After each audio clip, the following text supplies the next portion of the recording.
componentes, ¿cierto? Entonces, Bárbara Aguayo me va a decir cuál es el primer componente. ¿Qué estaría más arriba en la cadena? ¿El hipotálamo? El hipotálamo. No, digo, el primer componente. ¿Y cuál es bueno? Qué bueno, sigue. ¿Cuál sería el segundo componente? La hipófisis. La hipófisis. Y Florencia Bravo, cuéntame qué sería el tercer componente para ti. El ovario, ¿cierto? Y después del ovario, ¿qué otro componente de todo este eje hipotalámico, hipoficiario, gonadal? Y finalmente todo esto va a actuar en el útero, que sería el efector. Así que podemos dividir en 4 compartimientos: el hipotálamo, ¿cierto? Dijo Bárbara, y el hipófisis,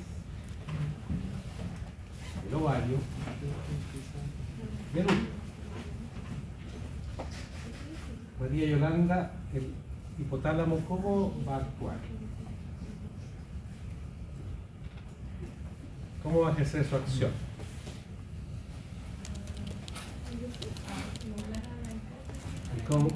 ¿Y cómo lo va a hacer? ¿Con qué herramienta? ¿Le va a sacar una huasca y le va a decir ya, muévete? ¿Cómo le va a decir que funciona? Con NRH, ¿cierto? Entonces, NRH. Y Lucas, y la GNRH se va a mandar sola o tiene algún otro componente la liberación de GNRH. ¿No? José Luis, la GNRH se manda sola en el hipotálamo o hay, recuerdan algún otro?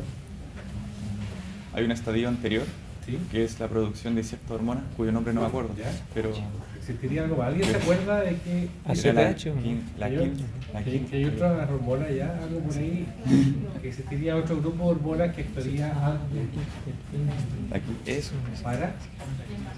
¿Alguien se acuerda? algo así. Sí. ¿Cierto? Y que están ahí La en quinta. esa zona. Entonces el sistema Eso, no está y tan la GNRH, Carlos González, Carlos, y la GNRH, ¿qué va a hacer?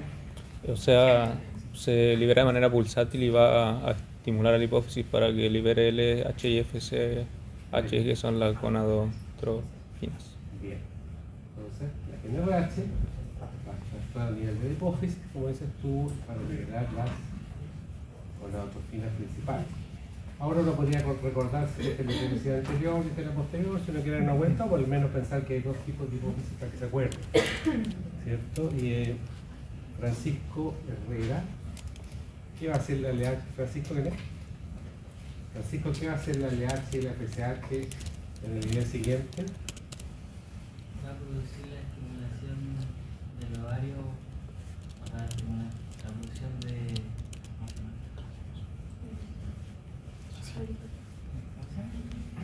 la hormona sexual. ¿Cómo se llama la hormona sexual?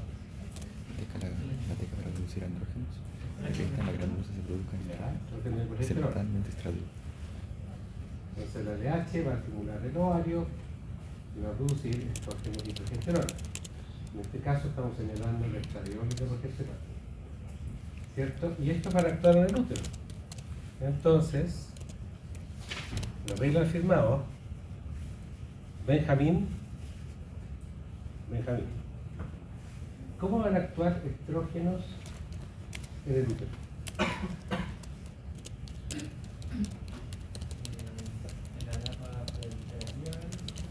En la etapa proliferativa, ¿de qué parte del útero? En el endometrio. Va a haber un estímulo de proliferación. Bien. ¿Y quién me quiere contar Paulo me quiere contar qué acción va a tener la progesterona en el útero.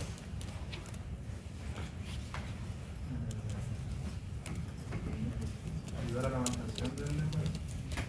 Ayudar a la mantención del embarazo, si tuviera un embarazo, y antes de eso,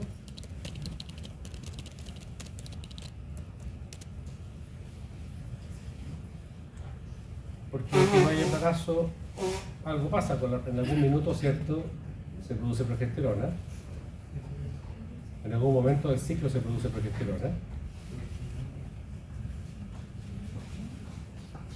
¿cierto? ¿Quién me quiere decir cómo actúa la progesterona en el útero?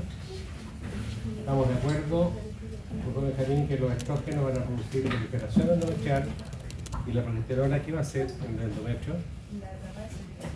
La etapa de secreción o de maduración, y eso en el endometrio. ¿Y tiene algún rol en el endocervix? ¿Alguien sabe? Eso no lo hemos discutido. ¿Pero alguien tiene idea? ¿De los old boys?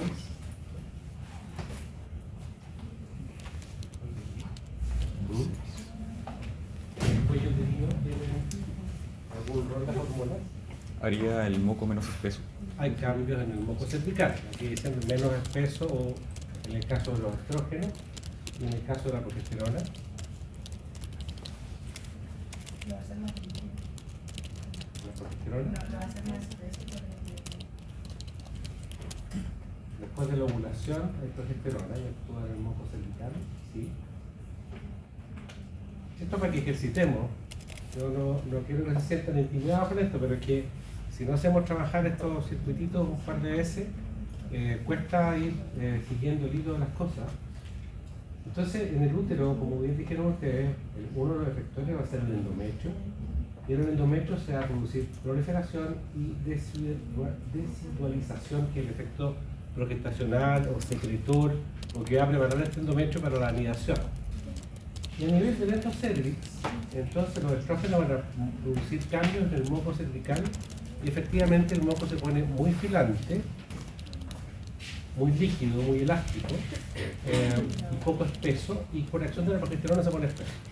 Estos conceptos son importantes entenderlos porque es la base que nos permite entender cómo van a funcionar los anticonceptivos hormonales, que son el objetivo de la clase de hoy día.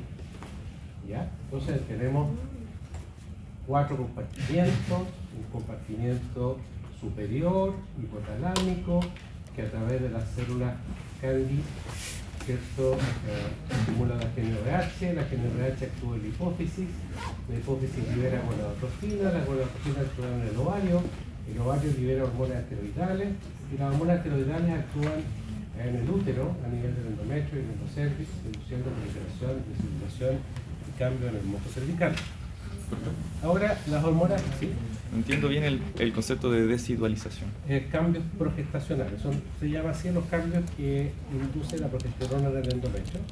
Se llama, ese es un término, es un adjetivo, para estimar este endometrio, que es un endometrio muy irrigado, edematoso, rico en glicógeno y que está apto para la fecundación. Gracias.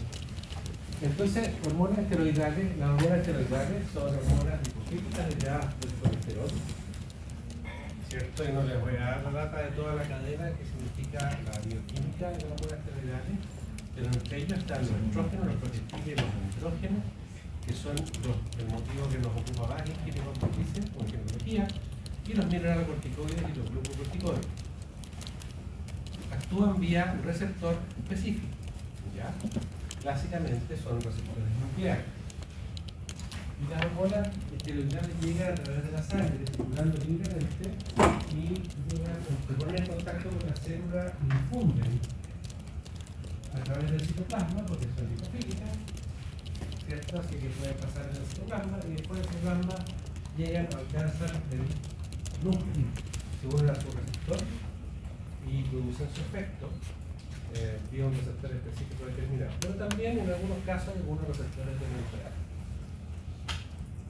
Los estrógenos tienen receptores de tipo A, alfa están sintetizados por el gen TSR1, beta por el gen SR2, y existen un grado de receptores acoplados a proteínas que hay acumuladas. Los estrógenos, al interactuar con sus receptores, influyen en el crecimiento, diferenciación y función de los órganos del sistema reproductor, como la mama, útero, ovario, la célula nerviosa, testículo, pipí y próstata. También tienen un efecto en tejidos no reproductivos, como el sistema cardiovascular, inmune, óseo, el pulmón, colon, hígado, páncreas, tejido adiposo y ampliamente distribuido en el sistema nervioso central también. Esto nos permite entender que los estrógenos en hormonas prioritarias tienen efectos sistémicos totales generalizados. Entonces uno puede entender por qué las terapias hormonales de reemplazo de la menopausia tienen evolución a nivel del sistema nervioso central, modificando el estado análico, por ejemplo. ¿Por qué pueden aumentar los factores de recombinación? Los estrógenos que actúan en los receptores hepáticos. ¿Por qué protegen las células beta del páncreas? Porque tienen receptores ahí también. ¿Por qué el tejido adiposo se deposita cuando no hay estrógeno? Aumenta su depósito y eso está señalizado por uno de los receptores también. Así que los estrógenos tienen funciones en todo el organismo. En el caso del hombre, en muchos aspectos la testosterona se aromatiza a muchos, y el efecto final en la célula del estrógeno y en el andrógeno, directamente, por ejemplo en el hueso. Y este es un ejemplo solamente para que vean cómo hay distribución de receptores alfa y beta en distintos tejidos. Este es un artículo muy antiguo, esto tiene como 30 años, ¿cierto? Pero aquí evaluaron en ratas cómo estaban distribuidos los receptores HB y ustedes pueden ver entonces en el ovario y en el útero como están hay alta cantidad de receptores para receptores alfa específicamente. Los beta fueron los receptores alfa fueron los primeros estudios. Los estrógenos a través de esos receptores tienen efectos genómicos y no genómicos. ¿Alguien sabe qué son los efectos genómicos? Porque ustedes pasaron por química, fisiología, patología, medicina interna, integrados, ética. Entonces uno supone que una idea de lo que son las docentes empezaba, pero es cierto, uno esperaría que uno tuviera una idea de cosas que son fisiológicas, pero alguien tiene una idea de lo que son los efectos genómicos y no genómicos. ¿Perdón? Con la expresión Sí. ¿Cuál? No, pero está bien, si está bien lo que tú me estás diciendo. O sea, no sé, no sabía si la metodología era. Ahí son repasos. Pero, no, de acuerdo, pero ¿cuál de los dos? ¿Los genómicos o los genómicos? Los genómicos, como dice la doctora, tienen que ver con la transcripción, con la posibilidad, ¿cierto?, de una hormona de viajar al núcleo, y en el núcleo, viajar junto a su receptor, y en el núcleo inducir la transcripción de alguna parte del DNA, ¿cierto?, que está asociada a ese receptor, porque el estrógeno, el receptor produce una acción, porque se produce una transcripción en el núcleo, y esa transcripción hace que se sintetice RNA, ¿cierto? Y ese RNA, las proteínas secundarias a la acción que necesita esa hormona, pero es una acción específica. No es cualquier parte del RNA, va a ser la parte propia. Así que son los efectos genómicos y normalmente tardan un tiempo. Porque tiene que ocurrir este fenómeno de que llegue la hormona a la célula y que produzca el viaje con el receptor, y llegue al núcleo que produzca, haga transcripción, que produzca la síntesis proteica y esto tarda, en el caso del estrógeno, un par de horas. Pero existen efectos que se llaman no genómicos. Los efectos no genómicos son efectos que se producen en contacto rápido y directo de la hormona con la célula sin necesidad de transcripción. Y esos son los efectos rápidos, que se pueden producir en segundos. ¿Ya? De manera que una hormona puede actuar muy rápido, súper rápido, si tiene efectos no genómicos, y puede actuar lento, ¿cierto?, entre comillas, si sus efectos son no genómicos. Entonces, esto es lo que discutimos recién, los complejos de receptor estrógeno actúan estimulando la transcripción, ¿cierto? Y esta transcripción puede producir estímulos activadores o inhibidores, dependiendo del tipo de receptor y dependiendo de lo que es el rol de la hormona, ¿cierto? Y acá la síntesis de ácido ribonucleico tardará 1 o 2 horas. Y el efecto no genómico, que es mediado por receptor de membrana, no requiere transcripción, es rápido, ocurre en segundos, minutos, por ejemplo, en aumento de niveles de calcio o el óxido nítrico a nivel cardiovascular. Porque los estrógenos tienen un rol protector a nivel cardiovascular. Las mujeres tienen menos infartos que los hombres hasta alrededor de los 55 años y 60 años específicamente en que se empiezan a emanar. Y eso es porque los estrógenos tienen un rol protector. Y ese rol protector a nivel cardiovascular, a nivel de la circulación, probablemente está relacionado con vasodilatación coronaria mediada por el estrógeno. Y después de los 60 años, las mujeres igualan a los hombres en materia de riesgo cardiovascular, de infarto y de accidente cerebrovascular, y después lo superan, con el agravante que las mujeres, los infartos son más graves, las mujeres tienen mayor letalidad. Por lo tanto, un infarto en una mujer es más grave que un infarto en hombre. Y eso no solamente se debe al efecto protector de los estrógenos, sino que también se debe a que las comorbilidades de las mujeres son más frecuentes que en los hombres. Y las comorbilidades uno se refiere a diabetes, a obesidad, a dislipidemias y a otros hábitos como el tabaquismo.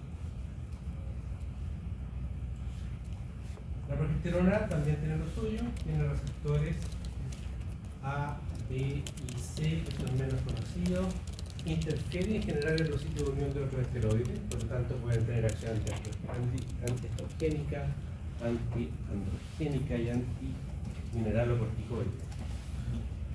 Inhiben la proliferación endometrial inducida por los estrógenos debido a la implantación, rol fundamental en la mantención del embarazo, habiendo hijos, participan en el desarrollo de los conductos mamarios, y aquí tienen ustedes la distribución específica de los estrógenos. Y todos los efectos que puede tener en distintos lugares del tema de progesterona. Incluso sueño, mareo, depresión, anestesia. Por eso que cuando uno es una de las razones que supone que produce sensación de sueño y mareo en la embarazada es por acción de la progesterona. Y cuando uno da progesterona oral a tomar normalmente, en lo particular yo le indico en la noche porque algunas pacientes no tienen sueño. Y ahí está el efecto fisiológico, ¿cierto? Aumento de la frecuencia respiratoria, característica del embarazo, hay efectos metabólicos, a nivel óseo, etcétera, muscular, tejido adiposo, lo mismo, etcétera. Bueno, estas cosas se pueden buscar y están por ahí en la web, no es ningún secreto, pero aquí está el cambio del moco cervical, de la cristalización, además de que los estrógenos y la progesterona tienen un feedback hipotalámico, hipofisiario, y ese feedback hace que haya un feedback negativo en la secreción de GnRH que actúa a nivel de la hormona química. Así que con eso indirectamente se inhibe la secreción de FSH y con ello el desarrollo folicular. Y la progesterona, por su lado, inhibe la secreción de GnRH, probablemente a nivel de la específicamente vía dinorfina. Su acción principal es inhibir la secreción de LH y con eso la ovulación. Por lo tanto, cuando hablamos de anticoncepción hormonal y hablamos tradicionalmente de lo que se han denominado por muchos años anovulatorios, lo que realmente se quería hacer notar era que la acción de la progesterona sobre la ovulación. Así que el que es realmente anovulatorio es la progesterona, que actúa en el LH, y el estrógeno que la acompaña, el arroz, ¿cierto? Actúa disminuyendo el crecimiento folicular. Los anticonceptivos originalmente fueron solo progesteronas, pero no tenían la progesterona buena regulación del ciclo menstrual. Entonces eran anticonceptivos. activas, pero la menstruación era muy irregular. Por lo tanto, se les agregó un estrógeno para poder inducir cambios en el endometrio y hacer ciclar el endometrio y tener ritmo menstrual. Ya, ese es el desarrollo histórico de cuando se iniciaron los anticonceptivos orales masivamente hace ya 60 años. Entonces, dicho eso, vamos a hablar de anticonceptivos. Ahí pueden entender ustedes, ya pueden entender cómo funcionan los anticonceptivos orales o hormonales.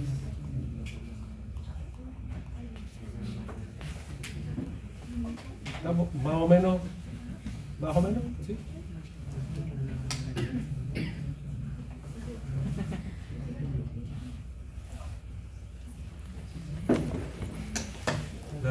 La regulación de la fecundidad es un tema súper importante. Tiene consecuencias prácticas, obviamente, pero ha sido súper importante porque la regulación de la fecundidad ha permitido el aumento de la sobrevida de las mujeres. Las principales causas de muerte en la enfermedad tendrían que ver con la muerte principal. De manera que las mujeres, su expectativa de vida en la ropa clásica y 400 años antes de Cristo, probablemente era menos de 30 años. Y los hombres vivíamos más que las mujeres. Las mujeres vivían los procesos de los casos, el sentido de los casos. Así que desde ese entonces empezaron a haber buscar alternativas para regular la fecundidad. Y esto recién en el siglo XX, y a mediados del siglo XX se empezaron a tener respuestas relativamente adecuadas. Y eso ha sido uno de los grandes cambios que ha ocurrido en la historia. El objetivo de la anticoncepción: ayudar a que las personas logren sus metas, esencialmente con información acerca de la actividad ilusional. Y esto permite que el objetivo no es solamente que no se embarace, sino que el objetivo es un poco más que eso, es que las personas sean capaces de definir cuáles son sus expectativas. ¿Quiero tener hijos? No quiero tener hijos. Quiero tener solo 1, 2, 3, no importa. Quiero postergar mi maternidad. Esto para otro momento, porque estoy estudiando medicina, me quiero hacer una vez facilidad, esto, entonces no me quiero embarazar todavía. Bueno, son las aplicaciones prácticas. Evidentemente, en los países desarrollados hay mucho más disponibilidad de métodos anticonceptivos para la población o los países en vía de desarrollo como el nuestro. Tasas de cobertura muy amplias, pero si dicen pobres, ese es un problema. Uno debiera establecer una consejería personalizada, pero en esa consejería siempre considerar las preferencias del paciente y no imponer un método,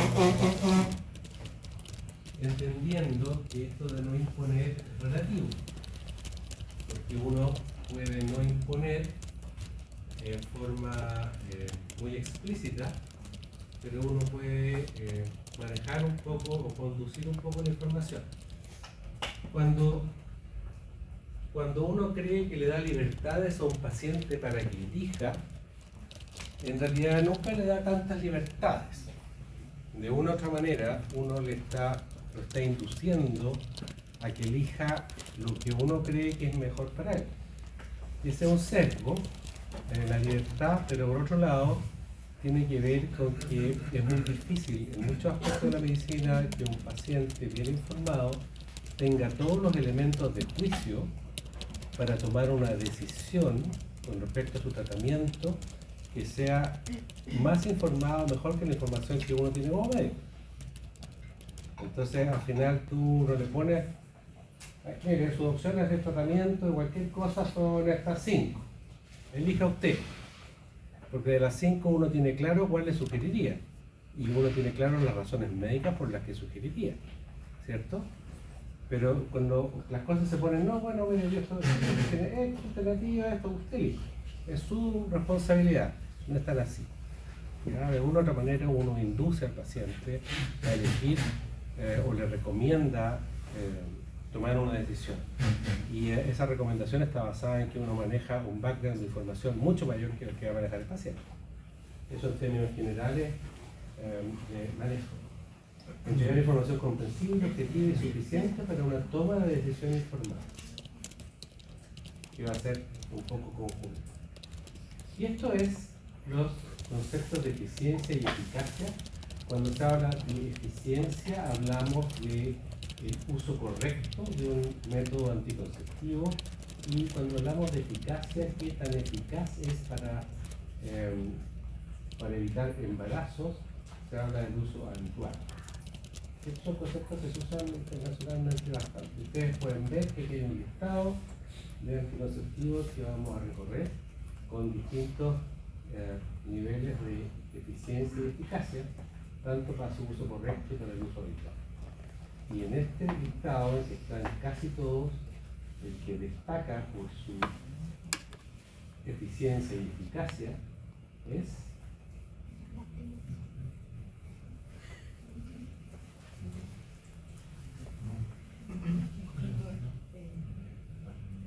ustedes tienen buena vista. Yo estoy más cerca de que estampa, pero porque uso correcto, se fijan, 0,1. Aquí podría haber menos de 1, pero el tema de uso correcto, el tema es pero el tema que nos preocupa a nosotros es el uso habitual. Como normalmente la mayoría de los pacientes usan el anticonceptivo. Ustedes se fijan acá, los implantes subcutáneos, ¿cierto? Son los que tienen la mejor eficiencia y eficacia en términos globales.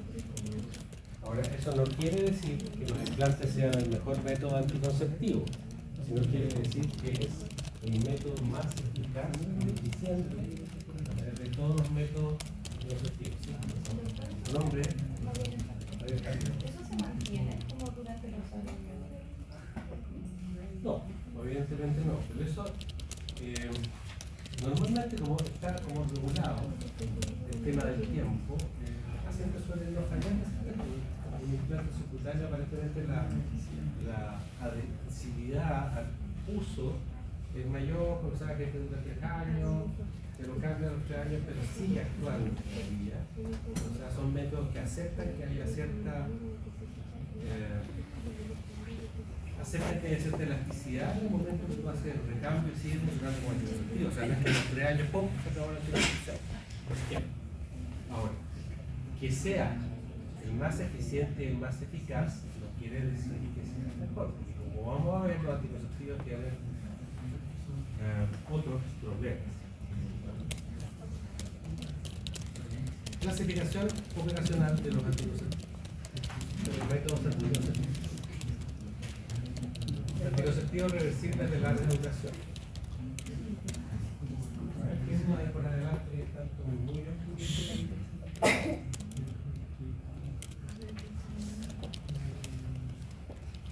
de entre ellos teníamos entonces dispositivos, los dispositivos intrauterinos y los implantes.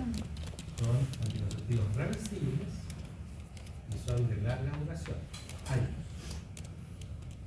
Anticonceptivos hormonales de acción corta, están los inyectables solo con estrógenos, como acetato meduciclopristol, los inyectables combinados, estrógeno y progesterona, la píldora solo progestina, o los anticonceptivos orales combinados, parte de los anillos. Están los anticonceptivos de barrera, los condones masculinos, femeninos, esponjas, diafragmas, protectores. Están los anticonceptivos de emergencia, entre ellos el dispositivo de cobre, la pastilla anticonceptiva de emergencia para la esterilización como anticonceptivo definitivo, el implante intratubario, ligadura y la vasectomía en el caso del hombre. Y están los mecanismos anticonceptivos naturales, la menorrea de lactancia, los días fijos, los 2 días, la temperatura basal, ciclo técnico, calendario, ritmo, marcha atrás, etc.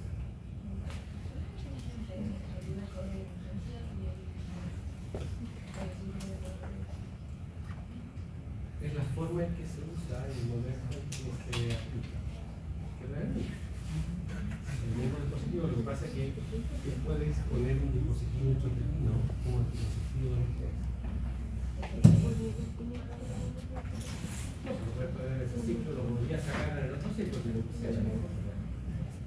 Claro, tú no tienes acceso a la pastilla y yo sabes que yo tuve relaciones no programadas hace 48 horas.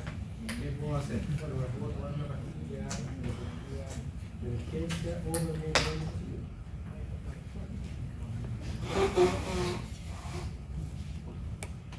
Bueno, entonces los anticonceptivos reversibles de larga duración, la T de cobre, básicamente el dispositivo hormonal, que es un dispositivo tipo T de cobre, pero con hormonas, y los implantes.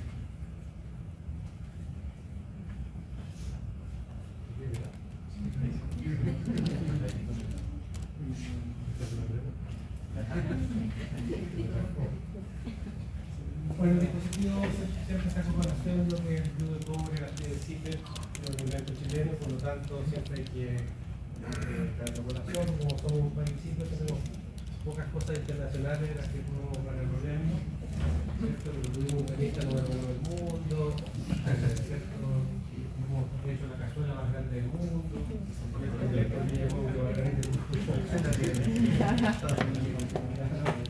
completo más largo, esas cosas. Bueno, tenemos también un dispositivo, pero este sí que es de reconocimiento internacional y esto fue desarrollado en los años 70 por el doctor médico de la Universidad de Chile, y aquí conocí y tuve la suerte de ser alumno y trabajar en el laboratorio donde él trabajaba. Y lo conocí en ese sentido, no es que hayamos sido amigos. Es el método anticonceptivo de acción prolongada más usado por su eficacia, seguridad, facilidad de uso, costo, efectivo. El 23% de mujeres usuarias de anticonceptivos del doctor está cambiando un poco, entre comillas, porque se ha ido incorporando mucho el dispositivo medicado, pero son los dispositivos intrauterinos más usados. La T380, que es la que ustedes van a conocer en el consultorio, tiene una estructura central de polietileno de forma de T, donde se le agregan 380 milímetros cuadrados de cobre, por eso se llama T380. Existe otro que se llama el múltiplo 375, que tendrá 375 milímetros. La estructura tiene sulfato de bario para hacerla radiopaca. El sulfato de bario no es anticonceptivo. Me preguntaron por ello,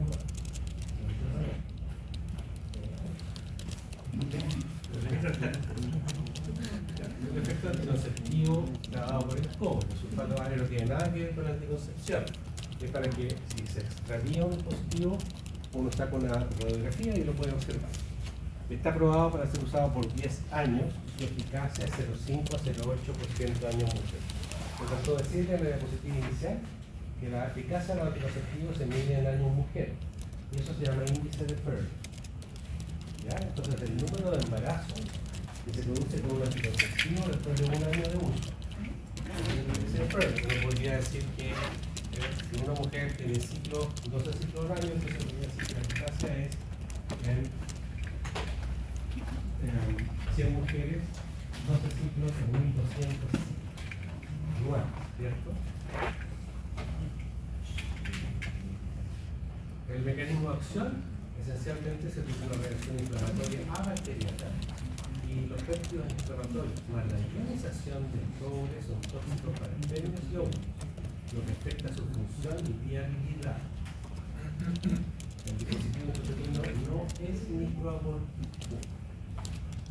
Disminución del riesgo de cáncer de cuello uterino a 0,64, un odds ratio, y esto es algo que aparentemente tiene que ver con estos factores inflamatorios y la liberación de estos fenómenos que de una u otra manera tendrían alguna expresión en células precursoras de cáncer a nivel del cuello uterino.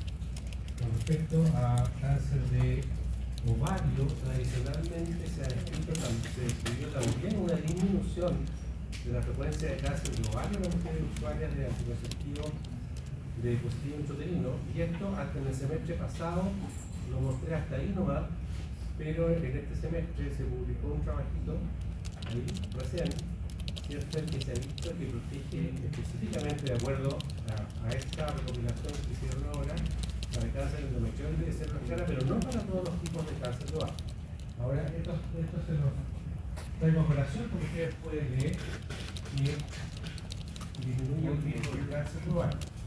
Esto se ha venido discutiendo y porque hay trabajos que dicen que sí lo disminuía, otros que no, los más nuevos, pero aparentemente tendrían que ver con que puede disminuir algunos cánceres de ovario y no.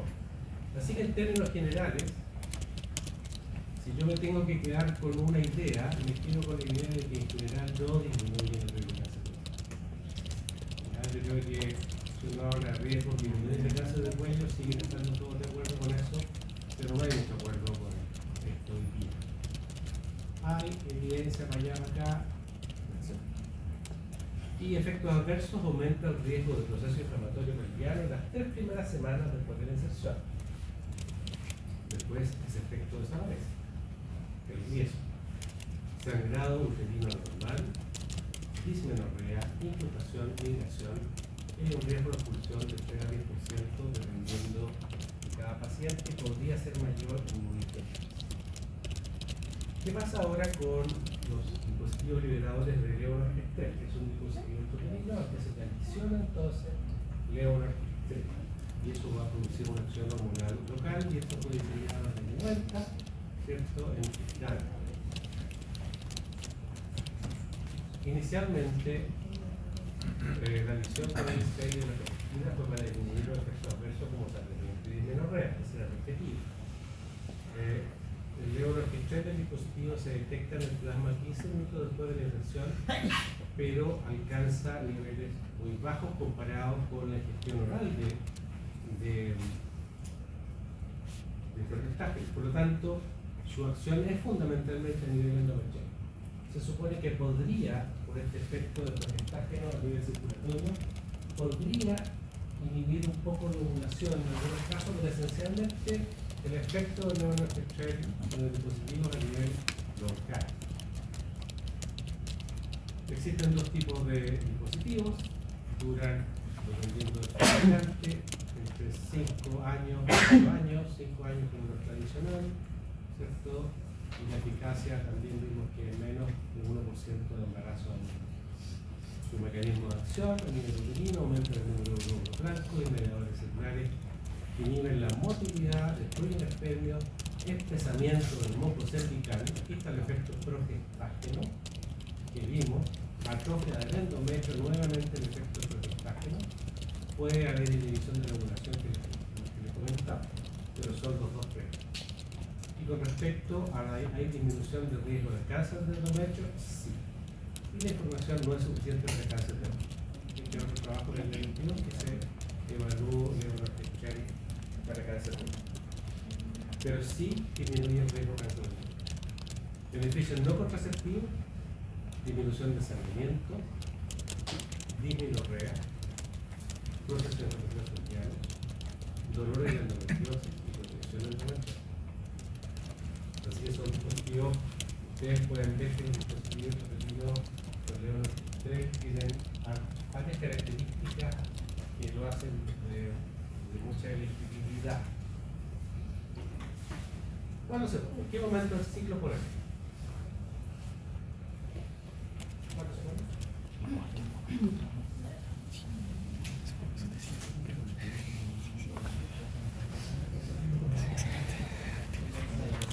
¿Qué es lo único más importante antes de que Se sugiere uno ponga un dispositivo? Esa es la cosa clara, porque no son microorquídeas en el sentido de su mecanismo de acción. Pero si una paciente está embarazada y yo introduzco dentro del útero un cuerpo extraño, puedo producir un aborto, mecánicamente hablando. Pero se pueden poner en cualquier momento del ciclo, evitando previamente la posibilidad de embarazo. Y para eso se deben cumplir los siguientes criterios: que la paciente esté dentro de 7 días del primer día de su menstruación, 7 días post-aborto o 4 semanas post-parto. Se supone que en todos esos periodos no va a haber ovulación. Es una forma clínica de asegurarse de que la paciente no está embarazada. La paciente con lactancia exclusiva en amenorrea con menos de 6 meses post-parto. Y esto en general es bastante seguro, pero en los primeros, esto es lo que está en la literatura, por los primeros 3 meses, diría que es muy seguro. En los segundos 3 meses, yo me diría una batería orgánica tendría que poner esto, porque existen algunos embarazos, incluso mujeres que están gastando con toxicidad después de 8 meses. Son muy pocos, pero existen. Paciente usando otro método anticonceptivo con la confianza, paciente usuario de anticonceptivos orales y quiere ponerse anticonceptivo, no hay problema. El mismo día puede ser. La paciente no ha tenido relaciones de la última menstruación, podría ser, siempre que eso haya sido una menstruación y no un sangramiento por implantación. Contraindicaciones del dispositivo, la anomalía de la cavidad uterina, obvio, ¿cierto? Miomas que comprometan la gravedad, que no se certifican, o sea, problemas mecánicos para ponerlo, proceso inflamatorio, obvio, vamos a diseminar una infección por estar introduciendo nuestro extraño, cervicitis muy purulenta o sospecha de IPS, necesariamente, que no es parte del anterior, embarazo conocido o ante sospecha, sangramiento uterino anormal sin diagnóstico previo. Esto también es importante. No usar en pacientes con cáncer de mama, porque aunque los niveles alcanzados de sanguíneos son muy bajos, hay que ser precavidos en cáncer de mama y la continuidad. Recuerden que la testosterona producía desarrollo de conductos, participaban en el desarrollo de la madre, así que no hubo acción en mama. No se ha demostrado efectos adversos en pacientes con enfermedad de Wilson o de Crohn, pero en esos casos de preferencia usar dispositivos por la vida. Procedimiento: ¿cómo se pone el dispositivo? Y entonces tienen un corte cervical, un corte ginecológico, donde se ve el útero, se ve un espéculo puesto en la vagina, se ve una pinza que está sujetando el labio anterior del cuello, y se ve un instrumentito que se llama histerómetro. Uno va a medir la cavidad antes de poner el dispositivo para ponerlo en el nivel adelante. Se usa el dispositivo que viene estéril, un espéculo, la pinza para tomar el cuello se llama pinza OSI, un histerómetro para medir la cavidad, tijeras para cortar el señuelo del dispositivo, un antiséptico, poliola, fluoxetina para limpiar el cuello. Tacto vaginal para determinar el tamaño, la posición del útero y descartar que haya, por ejemplo, una alergia o una inflamación. Poner el espéculo, lavar el cuello con solución antiséptica, pinzar el cuello y traccionar para corregir este ángulo. Básicamente se trata de cuando uno tracciona el cuello que queda un poquito más derecho.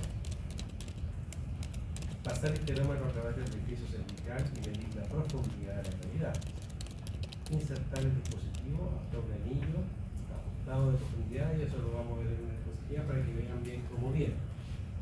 Y cortar las guías después finalmente a unos 2 centímetros por sobre el núcleo cervical.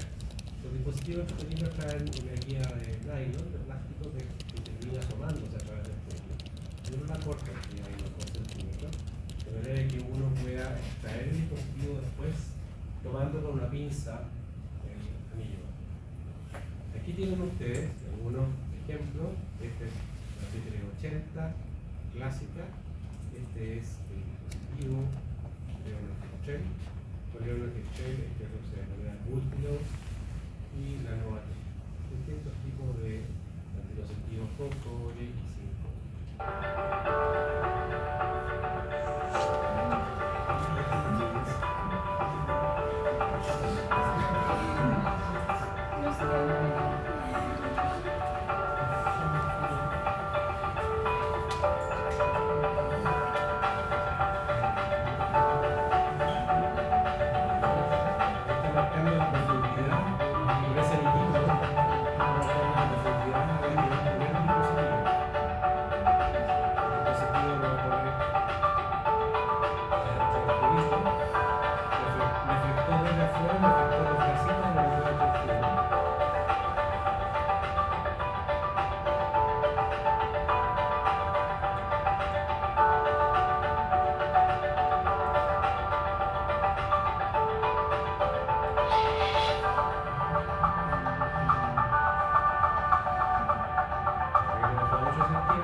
esa suma total del cuello de cuando introduzca el conductor.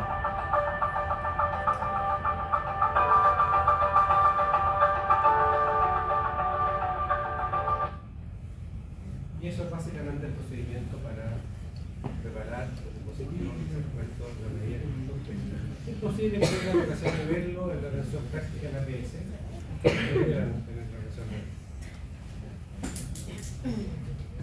Los implantes subcutáneos de gestágenos, ¿cierto? Otra alternativa.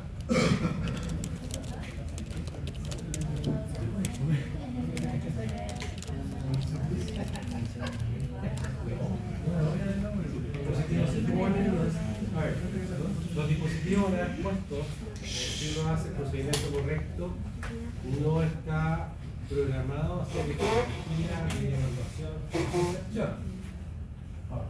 Si uno tiene un ecógrafo disponible en el lugar, bueno, la idea es mirar, porque a veces puede no quedar a la oportunidad económica, puede ocurrir algo, pero en la práctica no vaya a ser como rutinario. Tiene que ir más con recursos que con, ¿ya? O sea, si tú me dices no, no es ideal, ya, no es muy ideal. Pero piensa el nivel de usuario, la cantidad de usuarios en el mundo, la cantidad de usuarios de ecografía. Y aquí están los implantes subcutáneos de gestágenos, en que nuevamente hubo participación de holandesas, finlandesas y chilenas. Aquí tenemos a otros chilenos, el doctor Roxato, que desarrollaron el uso de gestágenos en los sentidos superiores. Existe uno con el siguiente dispensador de tonos extremos y otro con dos siguientes dispensadores de tonos extremos. Son los dos tipos que hay. Son los que pueden ver en el consultorio, ¿cierto? Esta es la cuestión que es el Canon, registrado para 3 años de uso, pero se usa 5 años por obligación de fabricante, ¿cierto? Y tiene un índice de 0,1. El implante de Neurogestel Yadel está registrado para 5 años de uso, son los dos que van a encontrar actualmente. Mecanismo de acción, como buen gestágeno, cambio en el modo cervical, movilidad primaria, pudiendo y regulación. Yo siempre pongo pudiendo porque pueden tener ese error. Pero cuando uno pregunta cuál es el mecanismo de acción de un progestágeno, el mecanismo de acción es este. Puede inhibir la ovulación, puede. Pero cuando uno pone puede, no es un mecanismo de acción que actúan inhibiendo la ovulación, no. Pueden hacerlo, pero sus cambios son poco cervicales. Si se tuviera abstinencia sexual después de 7 días por concepción. Este es el problema, los efectos secundarios. Los efectos secundarios sumados son alrededor del 80%. Ahora, obviamente, a pesar de eso, es un método anticonceptivo muy usado. Esto se usa harto en nuestros consultorios, se usa en mujeres jóvenes, etcétera, como es un progestágeno, tiene algunas acciones. Sangramiento menstrual irregular, control del ciclo, amenorrea, si es que esto es una reacción o un efecto secundario adverso. A lo mejor para una paciente en particular podría ser bueno. Cefaleas, aumento de peso, 35%, podría ser un problema, mareo, progestacional, náuseas y vómitos, acné, 16%, mastodontia. Bueno, por lo menos de acuerdo a las estadísticas de estos son progestágenos. Los progestágenos de depósito que tienen acción de una u otra manera esteroidal contaminada con la acción, por ejemplo, de un tipo de corticoidea, pueden producir aumento de peso en estas características. ¿Sí? ¿Cómo eso de que el implante de Neurogestel esté registrado para 3 años pero se usa 5? Eso es como porque una cosa es lo que está aprobado por ejemplo el MinSal. Se registró para efectos técnicos de que se registró para ser usado por 3 años, pero de acuerdo al fabricante se pudo usar 5 años. Y eso es un poco lo que conversábamos antes, que son, por eso es que la falla es poco, porque si que le cambiaron los 3 años, que me dijiste, y se demoró 6 meses más, allá está funcionando. Ya, pero si yo no. Pero en 3 años, el programa está cada 3 años. Ya. Pero de pronto tengo un spam que tengo que usar. Tendría que darse de indicación para los 3 años. Eso no, sí, eso no es.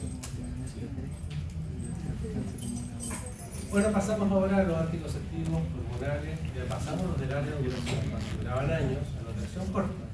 Ya los inyectables son los progestágenos, inyectables combinados, píldoras solo progestina, anticonceptivos orales, parche y anillo. Y este es el grupo más largo, probablemente, pero es el más conocido.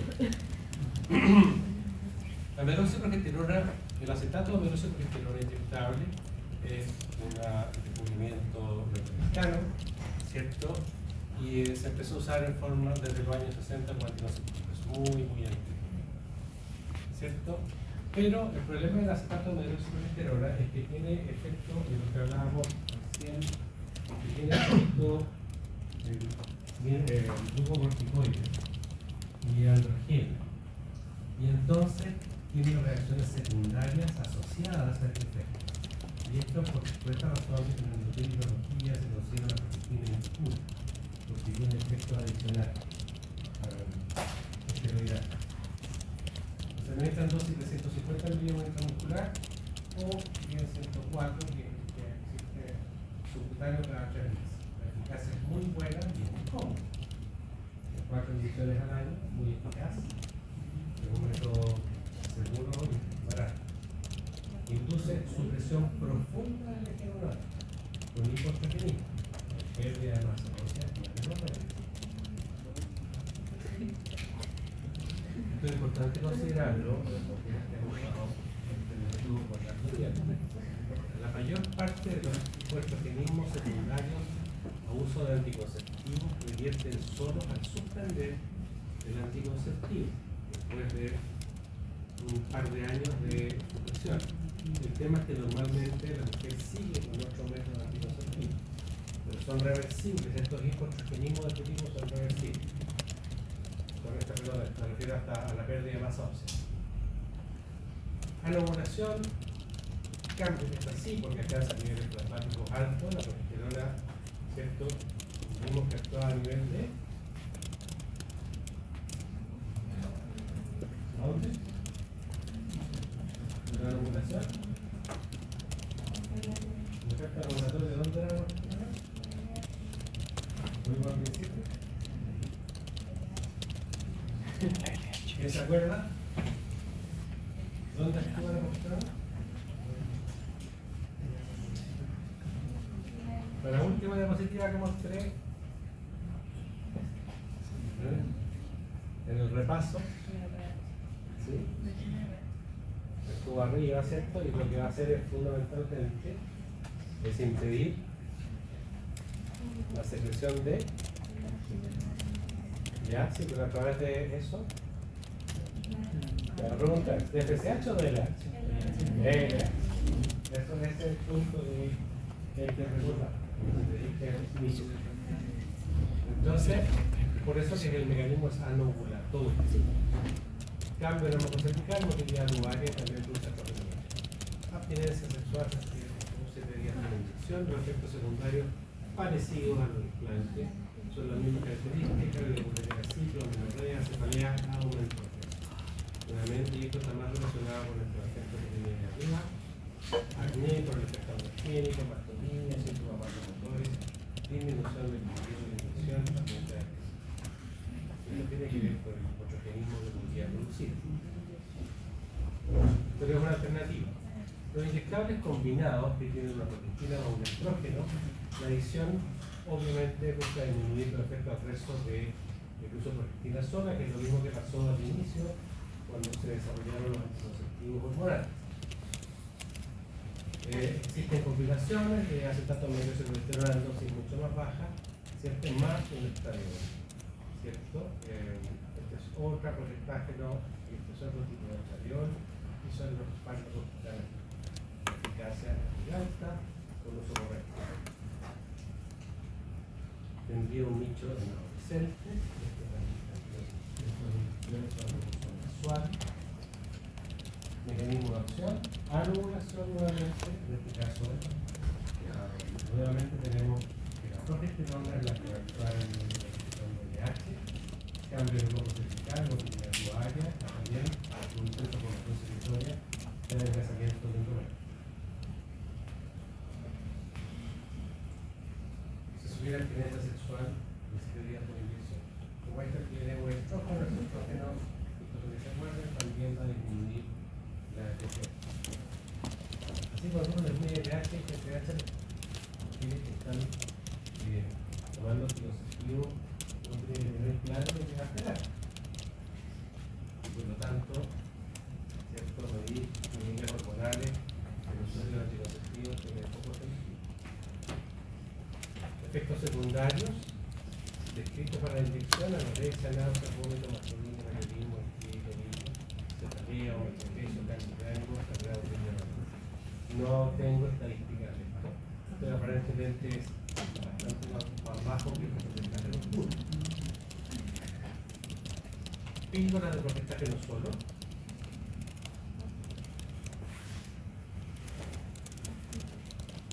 Son una buena opción para pacientes que no pueden o no quieren recibir estrógeno. Por ejemplo,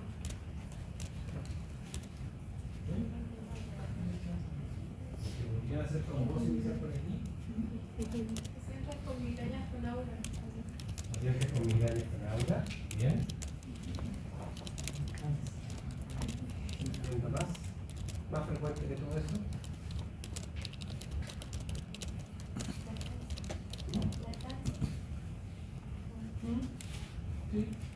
Sí, pero pueden tomar combinados también. Pero sí.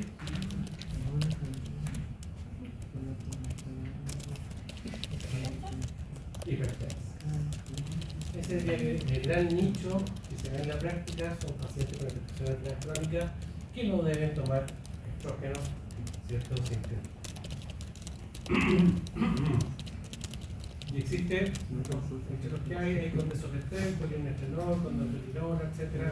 Que idealmente se toman a la misma hora, tienen alta eficacia con uso correcto.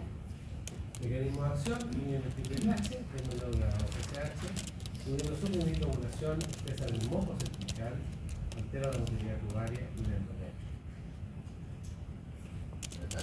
Si tuviera abstinencia sexual, 7 días por inyección, dice ahí, pero no es inyección. Después inicio de la toma. Beneficios: disminuye el riesgo de cáncer del endometrio, dismenorrea, cefaleas menstruales. Y ahí está el efecto de la migraña.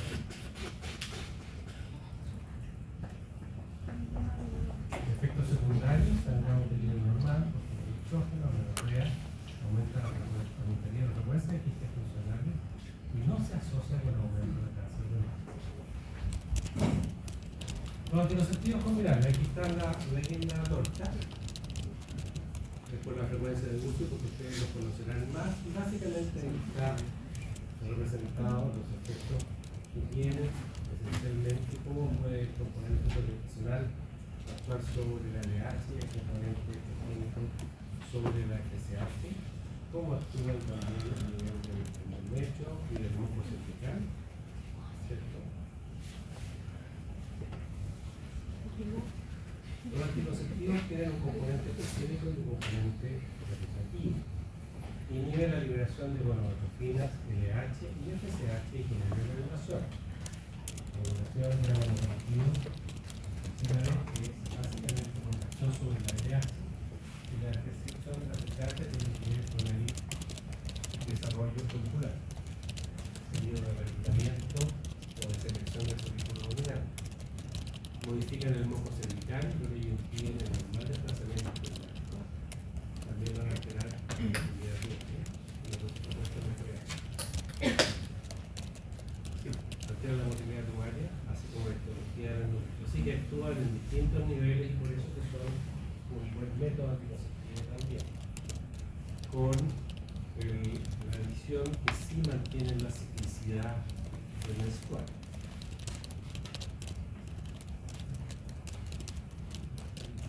Componente estrogeno. El 17-beta-estradiol es el estrógeno natural más potente, seguido de la estrona y el estradiol. ¿Ya? Su rápida metabolización hepática obligó a modificarlo farmacológicamente, obteniendo estrógenos resistentes a la degradación hepática con el estradiol, que es el estrógeno sintético más potente.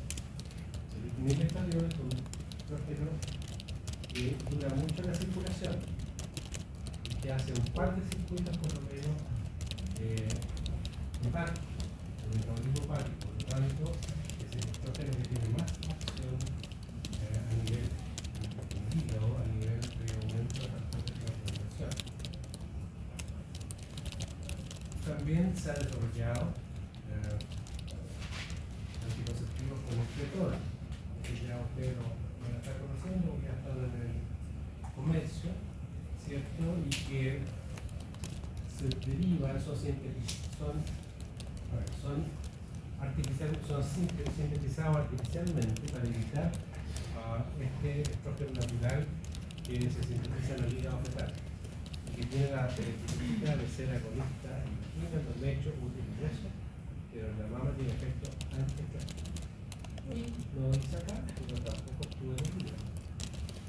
Se sintetiza en el hígado. Entonces, es un estrógeno súper interesante porque no tendría efecto en mama y no tendría efecto en el hígado. Porque evaluar el riesgo trombogénico sería mucho menor. Esto está todavía en N de casos tratados poco, pero se está usando. Está apareciendo y no es más claro. Puede que aparezcan otras complicaciones secundarias a su uso. Eso es lo que todavía tiene menos. Si cuántos pacientes van a tener sangrado inesperado, cuántos van a tener estrés, etc. Y eso depende de ley. El componente progestativo es un poquito más complicado. La progesterona no tiene suficiente potencia para ser anticonceptiva. Y por eso desarrollaron compuestos sintéticos denominados peptidos. Así que la progesterona no es un buen anticonceptivo. Las progestinas actúan en el receptor de la progesterona, pero también tienen efectos específicos derivados de su origen farmacológico. Eso quiere decir que las progestinas se obtienen de distintos precursores, que tienen distintos orígenes, y de acuerdo al origen de ese precursor pueden tener algunos efectos secundarios, además del efecto progestacional. Se han clasificado de dos maneras. Esta parte de la clase yo creo que la tomen un poquito culturalmente para que entiendan un poco cómo se desarrolló esto cuando se habla de anticonceptivos de primera generación, segunda generación, tercera generación y por qué. Pero hoy día en la práctica está bien claro lo que se está usando. Y entonces, de acuerdo al orden de apariciones, se denominan las generaciones 1, 2, 3, 4 y de acuerdo a la estructura es la primera clasificación que damos. Entonces, hay progesteronas que derivan de la progesterona, hay progestinas que derivan de la progesterona, que son la anaeroxiprogesterona, la clornoinona y la citosterona. Hay progesteronas que derivan de la testosterona, la norepinefrina, ¿cierto? El equilibrio, el levonorgestrel, el norgestrel, el esogestrel y el norgestrel.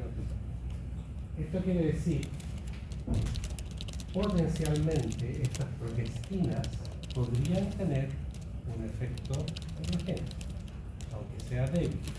Por eso que hay progestinas que se pueden asociar con un poco más de acné que otras. Ahí están las diferencias, porque tienen que ver con su estructura química, de dónde provienen. Y estos son derivados de espironolactona, de los esteroides, ¿cierto? Como la drosperiona, que es la única, ¿cierto? Y por lo tanto tendría alguna, comillas, podría ayudar a evitar retención hídrica. Todo esto hay que tomarlo así como que es la gran clasificación nomás, ¿cierto? Entonces tenemos acá, de acuerdo a sus momentos de aparición, en 1, 2, 3 y 4 generación. Y no megestrol, digamos que los periodones son representantes de cada uno de los orígenes farmacológicos, pero son de cuarta generación porque son los últimos que se han adherido. La ventaja que tendrían esencialmente este grupo de cuarta generación es que tendrían menos efectos metabólicos secundarios. Entonces, efectos para pacientes que tienen dislipidemia, etcétera, estos de cuarta generación tendrían un mejor perfil para eso, especialmente la aldosterona, pero todo esto. Con respecto a la potencia antiandrogénica, ciproterona tiene más potencia antiandrogénica, seguido de bien lo que es drostelinona y proglandinona. No hay grandes diferencias entre estos tres. Todos los anticonceptivos, de una u otra manera, pueden ser antiandrogénicos, incluido los que tienen testosterona. Y esto es porque los anticonceptivos lo que hacen es inhibir la ovulación. Y durante el proceso de ovulación o de selección o de crecimiento folicular, acuérdense que se producen andrógenos también. Los andrógenos que se fabrican en la teca. ¿Ya? Y por lo tanto, cuando esa batería enzimática la inhibimos un poco, también inhibimos la producción androgénica. Por lo tanto, todos los anticonceptivos tienen la potencialidad de disminuir los efectos androgénicos. Ahora que secundariamente y por remoto y por otras acciones pueden tener algún efecto en la piel o no en alguna mujer, claro, y hay preferencias, pero de repente no hay que cerrarse tanto que si no es ese, lo otro no sirve para nada. Si una paciente no tiene hiperandrogenismo o hiperandrogenemia, entonces podrían aparecer manifestaciones androgénicas del progestágeno. Pero si esa paciente tiene un hiperandrogenismo, porque tiene un síndrome de ovario poliquístico, por ejemplo, y tiene un perfil ya hiperandrogénico, esto no le va a sumar, le va a restar, va a predominar el efecto anovulatorio.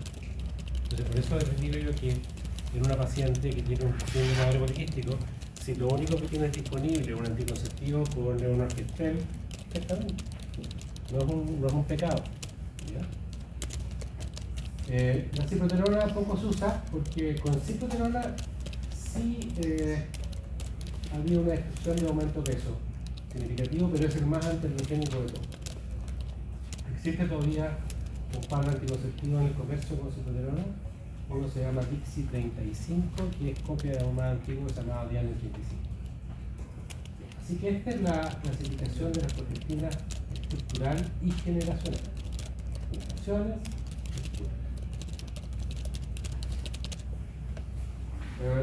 ya están de acuerdo a lo mismo que la clasificación, de acuerdo a la progestina que tienen y el momento en que apareció la progestina. Y entonces estarán los de primera generación, los de segunda generación, tercera y cuarta generación, de acuerdo a lo que estábamos hablando. ¿Cierto? Y aquí están los componentes de última generación. Los anticonceptivos pueden ser iniciados en cualquier momento del ciclo. La paciente te viene a consultar, está en la mitad de su ciclo, te pregunta si se puede empezar a tomar anticonceptivos. Sí, no es un problema. El problema es qué tan anticonceptivo va a ser en ese primer momento del ciclo. Y así existe el término de quick start, que es inicio inmediato. El primer anticonceptivo que la empieza a dar. O sea, si tú tienes agresividad, ni siquiera le dicen, mira, espera que llegue la menstruación, y ahí tú empiezas a tomar el día 1, 2, 3, etc., sino que la paciente consultó, pero empezó a tomar. La indicación es que obviamente va a tener que tener un periodo de abstinencia, sobre todo si ya pasó el periodo, o está en el periodo ovulatorio.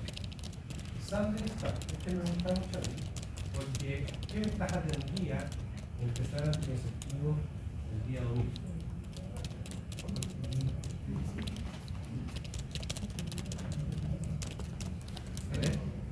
¿Quién se le dice? Es más fácil seguir quizás los días de las pastillas que se deben tomar.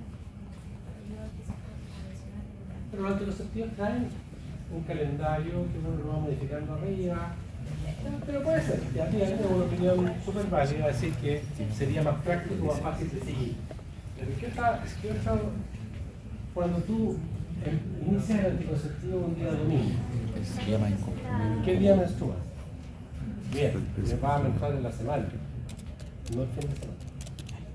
Entonces, para muchas mujeres, prefieren tener su ciclo menstrual durante la semana y no durante el fin de semana de carrera.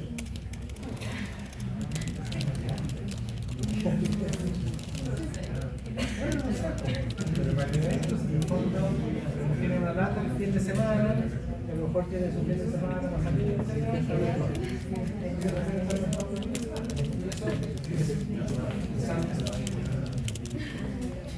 si el inicio después de 5 días de iniciar la menstruación, se debe usar un método hormonal.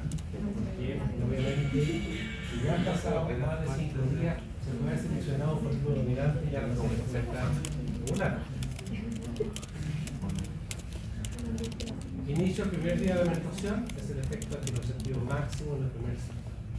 Pero si tú empezás así, que es lo que venimos prescribiendo hace años,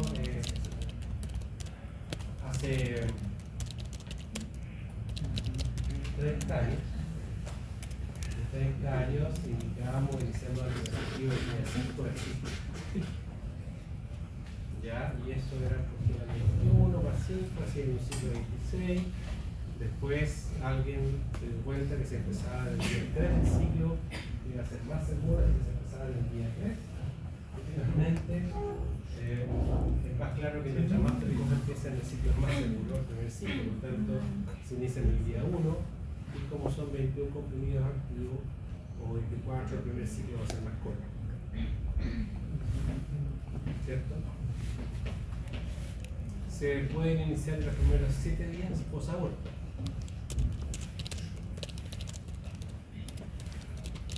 Pero no se debe prescribir antes de 21 días post-parto, por el aumento de riesgo post-aborto. Esta es una restricción que hay que tener. Ahora, habitualmente post-parto no se usa, pero eventualmente, si alguna mujer no va a amamantar por alguna razón, no se deben prescribir anticonceptivos combinados antes de la menstruación. Y el factor de los pacientes de riesgo cardiovascular, tienen factores de riesgo adicionales, no iniciar antes del sexo. ¿Qué factores de riesgo cardiovascular adicionales conocemos? Diabetes. ¿Ya?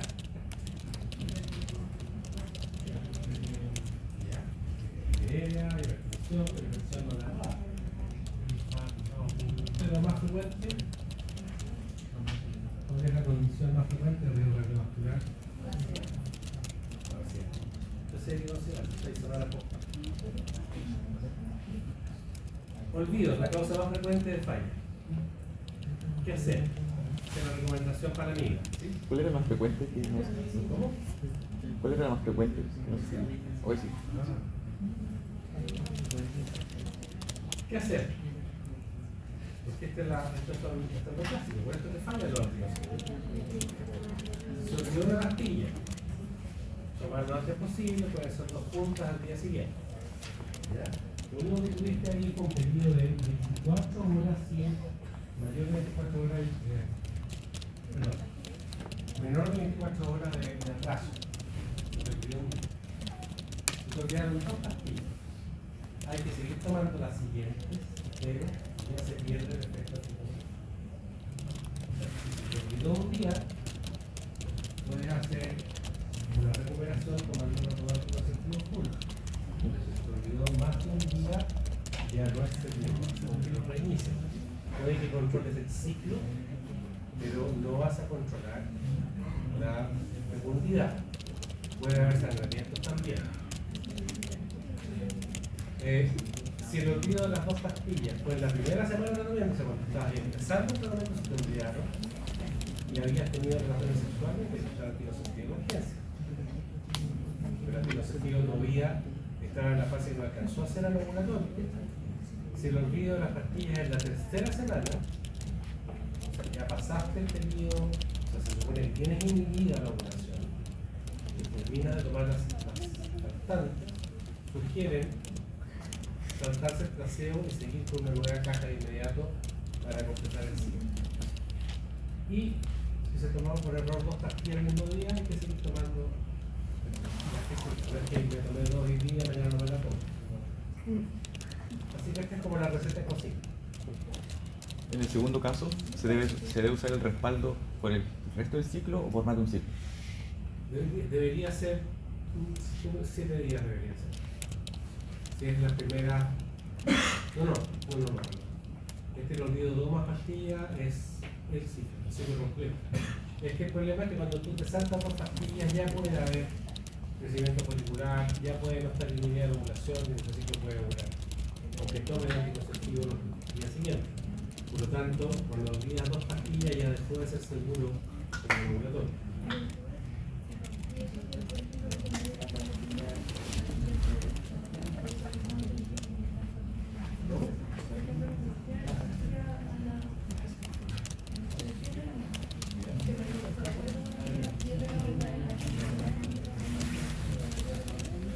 Bueno, sí, claro, podría. Depende, tú siempre tomas la anticonceptivo de la noche. Y se te olvidó, y no te acuerdas. Te voy a mandar esto. No, hay que pedir que la tenga de respaldo.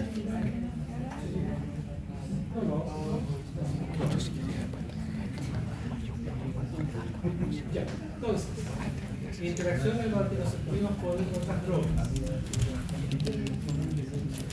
El metabolismo de los anticonceptivos puede ser acelerado por cualquier medicamento que aumente la actividad microsomal hepática y eso disminuye la eficacia.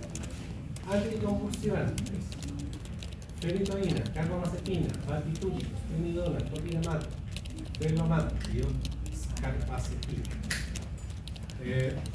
Si se requiere anticonceptivo, preferir aquellos con 30 microgramos de dietilestadiol y que requiera de vida más larga como la haloperidol, como el levonorgestrel, en esquemas continuos y con 4 días de placebo. Son anticonceptivos que usan más dosis y se permanezcan más tiempo. Los anticonceptivos aumentan el clínico de la amoxicilina, porque debe ajustarse la dosis de la amoxicilina. Los antibióticos, rifampicina, disminuyen los niveles de testosterona. Otro anticonceptivo. Inhibidores de las proteasas, los tratamientos para inmunodeficiencia humana y se pueden disminuir también los niveles de testosterona y de testosterona. Efectos secundarios generales: al iniciar un anticonceptivo, la paciente puede sentir sensibilidad mamaria, náusea, vómitos y distensión abdominal. Estos son los síntomas que se producen esencialmente por el progestágeno, porque son síntomas que se producen en los síntomas del embarazo, ¿cierto? ¿O no? ¿No tiene huevo en el progestágeno? ¿Alguno de ustedes más? También puede aparecer sangrado fuera del ciclo menstrual. Típicamente se resuelve antes de los 3 meses. Es una pregunta frecuente. La paciente está en su primera caja y tiene un sangramiento irregular en la segunda. Y generalmente ya con la tercera caja se ha estabilizado el endometrio y ya puede ser retirado. El peso corporal, el análisis de 49 ensayos comparado con los anticonceptivos de liceo, sus otros no se encontraron con el uso de tampoco con el uso de los pacientes con trastornos de ánimo pueden usar anticonceptivos sin agravamiento de sus síntomas. Y los que inician, bueno, el depresivo debe ser evaluado por el paciente. Debido, la mayoría de los pacientes no experimenta cambios, puede aumentar o disminuir en alrededor de un 20%. Este efecto también se observa en los usuarios del dispositivo. Ojo con esto porque esto también es un tema de discusión o de contestación, ¿sí?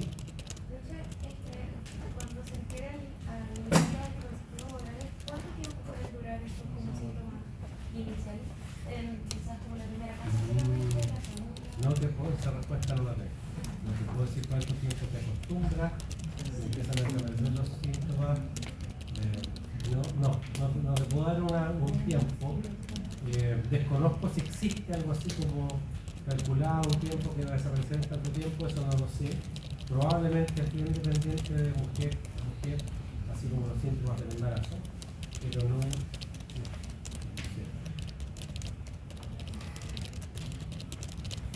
Anticonceptivos orales, efectos secundarios. Tromboembolismo,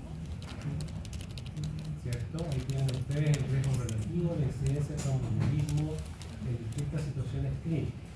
Mujer joven, población general. Mujer embarazada, riesgos relativos 1. Este es nuestro grupo de control. Embarazada, riesgo relativo 12. Anticonceptivos de altas dosis, ¿cierto? Que nos ocupan el día en general, 6 a 10. Anticonceptivos de baja dosis, que son los que ocupamos hoy día. Baja dosis son todos los de 30 microgramos o menos. Riesgo relativo 2. Portador de mutación del Leiden, riesgo relativo 68 para el tromboembolismo. Portador de mutación del Leiden más anticonceptivo, perdón, de 6 a 8 el Leiden. Mutación del Leiden más anticonceptivo 10 a 15. Y para homocigoto para mutación del Leiden 80. Esto quiere decir que hay factores de riesgo de tromboembolismo. Si ustedes se fijan, lo que quiero recalcar acá es que el riesgo con anticonceptivos normales aumentó al doble versus el embarazo que aumenta 12 veces. ¿Ya? Por lo tanto, es más riesgoso embarazarse por lejos que tomar anticonceptivos para efectos del riesgo tromboembólico. Esto lo recalco porque en el fondo, en ese sentido, si uno le da esa mirada, el anticonceptivo disminuiría el riesgo tromboembólico comparativamente con la posibilidad de que esa paciente se embarazara con no tomar anticonceptivo. Así que depende de cómo mide uno la cita. Entonces, los estrógenos bioral, especialmente en el estadio, aumentan los riesgos de tromboembolismo. Y un efecto dosis dependiente, por eso que vimos que había anticonceptivos de alta dosis y baja dosis de 5, y esto es por el aumento de la población. Los progestágenos modulan este efecto. Y las progestinas más potentes, como el levonorgestrel, se asocian con menos riesgo que los anticonceptivos que tienen progestinas más débiles, como de esos que y esto estaría esencialmente explicado por que este progestágeno más potente, como el levonorgestrel, supone el efecto inductor de parto de la relación. Así que hay una sutileza en eso, pero se empezó a describir en algún momento que el riesgo tromboembólico era un poquitito menor de esas 2 veces que estaba ahí en los anticonceptivos que tenía el levonorgestrel versus progestinas de tercera o cuarta generación. Y tenía que ver con eso, el levonorgestrel bloqueaba un poquitito el estrógeno a nivel básico. Y ahí está lo que les decía: mujer joven, población normal 1, embarazada 12, ACO hasta 12, 6 a 10 veces, ACO baja dosis 2. Trombosis arteriales, infarto y accidente cerebrovascular. Aquí damos otro punto. No es trombosis menor. ¿Qué es lo que pasa con esto? Acá se hace diferencia. El riesgo de infarto al miocardio es bajo, especialmente en los infartos que se comienza actualmente. Serían atenuados a los dispositivos con los expertos, que se concentran en pacientes de riesgo. 25 años de fisioterapia tienen estilo de vida, historia familiar, de infarto o de accidente cerebral. Las pacientes de alto riesgo, mayor de 25 años, es en ellas donde podría aumentar el riesgo de trombosis arterial. Ahora, el tabaquismo es el gran gatillador, ¿cierto?, de los problemas de riesgo cardiovascular en las pacientes. Si ustedes se fijan, pacientes no fumadoras más la toma de anticonceptivo tienen 4 por 100.000 habitantes. Estos son 4 casos, 4 incidencias por 100.000 habitantes por año. Para las pacientes fumadoras, más anticonceptivo aumenta de 4 a 43, y si el grupo es mayor de 35 años, a 475 casos por 100.000 habitantes por año, es decir, aumenta muchísimo. Y es por eso que en la práctica, mujeres fumadoras de 35 años o más tienen contraindicado tomar anticonceptivos por riesgo de infarto. Efecto del perfil lipídico, impactan negativamente en el metabolismo lipídico y en los carbohidratos, pero no tienen impacto en la clínica, excepto en los grupos especiales como el síndrome de ovario político, que vamos a ver después en un minuto. Las formulaciones actuales de microdosis que tienen menos de 30 gramos de estradiol no tienen efecto significativo en el LDL o HDL. Los anticonceptivos con progestina menos androgénicas como el sogestrel podrían mejorar sutilmente el perfil clínico. Entonces ahí ya estamos viendo en qué grupito paciente pudiéramos preferir progestina respectivo. Los anticonceptivos aumentan los niveles de insulina y de glucosa, disminuyen la sensibilidad a la insulina, pero los efectos son desapercibidos. No hay evidencia de aumento del riesgo de diabetes. Concentraciones.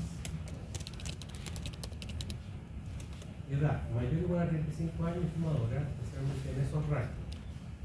Uno que quedó con fumadora. Dos o más factores de riesgo: cardiovascular, edad, tabaco, diabetes, hipertensión, hipertensión sistólica, hipertensión arterial, tromboembolismo venoso sin tratamiento actual o episodio, mutaciones trombogénicas, cardiogénicas, historia de accidente vascular, enfermedad vascular complicada, cáncer de mama, cirrosis, migraña con aura, adenoma hepatocelular o carcinoma maligno. Estas son las contraindicaciones del uso de anticonceptivos.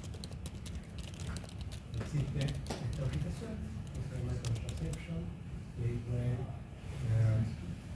USMED, que son las categorías de acuerdo a condición para el tipo de anticonceptivos que se pueden usar. Es una aplicación súper práctica. Ustedes pueden buscar en esa aplicación por condición de la paciente y qué anticonceptivo, y les va a decir qué riesgo hay con cada método anticonceptivo. Aquí se los va a caracterizar si tienen riesgo, si tienen bajo riesgo, si están contraindicados, etc. Y espera. Los anticonceptivos y el desarrollo de cáncer. Los anticonceptivos no aumentan el riesgo global de cáncer. El riesgo global de cáncer. Los anticonceptivos se asocian con disminución de cáncer de ovario, endometrio y colon. Los anticonceptivos pueden aumentar el riesgo de cáncer de mama temporalmente, asociación que desaparece después de 2 a 5 años de discontinuarlos. Los efectos oncoprotectores en ovario, endometrio y colon persisten por más de 30 años. Los anticonceptivos combinados pueden aumentar el riesgo de cáncer de cuello uterino, escamoso y adenocarcinoma en 1.4, que desaparecería 10 años por supresión.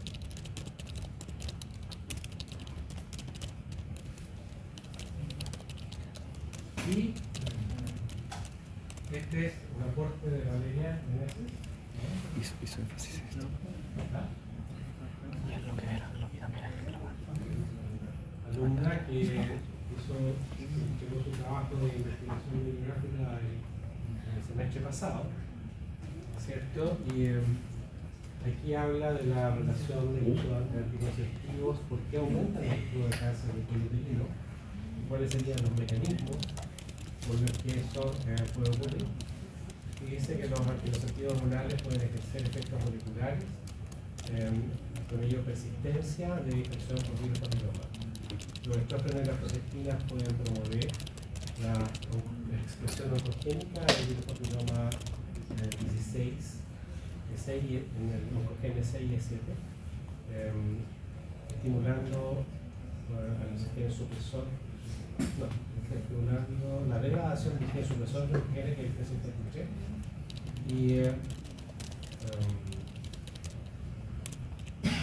y la integración de DNA y la formación de células para inducir cáncer.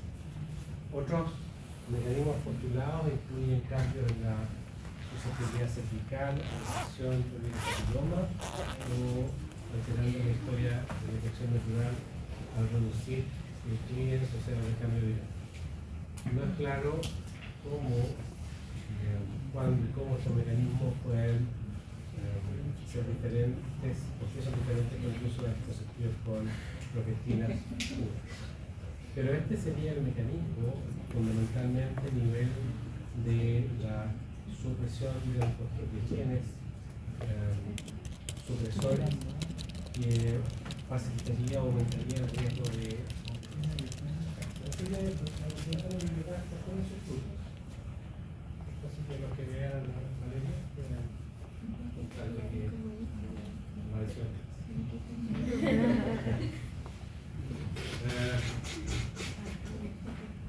Los anticonceptivos, de acuerdo a su formulación, también se pueden clasificar en uso cíclico, extendido, uso continuo. Los cíclicos son los tradicionales. Monofásicos se refiere a que todas las pildoritas son del mismo componente, que son los más frecuentes, que vienen de 21, ¿cierto? Y que con 7 días de descanso, o que vienen de 24 con 4 días de descanso, ¿cierto? Existen algunos, sin embargo, que traen, no todos los plastiquitos son iguales, algunos tienen 2, días 3 y más plastiquitas de distinta formulación.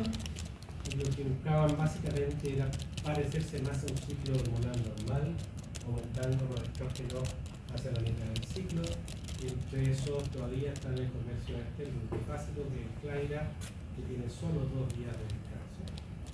Y después, para el uso cíclico habitual, hay algunas características con respecto al flujo rojo inesperado, al atrofe del epiléfico, a la inflamación cíclica, ¿cierto? Con respecto a los multifásicos, lo que uno está buscando cada vez que hay menos días sin anticonceptivos. La mayor parte de los días del mes 26 y 28 son con hormonas, así que uno busca ocuparlos cuando quiere que la acción hormonal sea más sostenida a través del mes, que es lo mismo que se busca con el uso extendido. Estos son cuando tú tomas durante 3 meses, con 3 ciclos continuos, un anticonceptivo sin descanso, y cada 3 meses haces un stop de una menstruación mensual, o cuando los tomas tú en forma continua todos los días del año, que también puede ser. Ninguna de las formas de uso, sean monofásicas, en uso cíclico, extendido o continuo, tiene más riesgos con relación a las contraindicaciones o a los problemas de salud. Así que todas son válidas, pero cada una tiene lo suyo. Y los usos extendidos suelen tener más flujos rojos inesperados y suelen ser más confiantes del endoveno. Y por otro lado, una supervivencia más inhibición de efecto. Entonces, el uso continuo anticonceptivo es seguro y no requiere día de descanso. A menor número de días de descanso, menos polinomogénesis, menos estradiol, mayor atrofia por progesterona y posiblemente mayor eficacia. A menor número de días de descanso, menor sintomatología perimenstrual, cambios de ánimo, cefaleas, dolor temprano, depresión genital y uso de protectores. La supresión de la menstruación puede ser muy útil en el manejo y tratamiento de dismenorrea, cefaleas, endometriosis, síndrome premenstrual, hiperandrogenismo, perimenopausia, anemia, programación del trabajo y vida libre. Así que hay todo un rol para el uso extendido de anticonceptivos hoy día. ¿Sí? ¿Esa atrofia es como reversible? Sí, claro. ¿Ves por qué es endometrial? Se refiere a atrofia endometrial. Por cierto. Vamos a hacer un descansito, porque este va a estar aquí.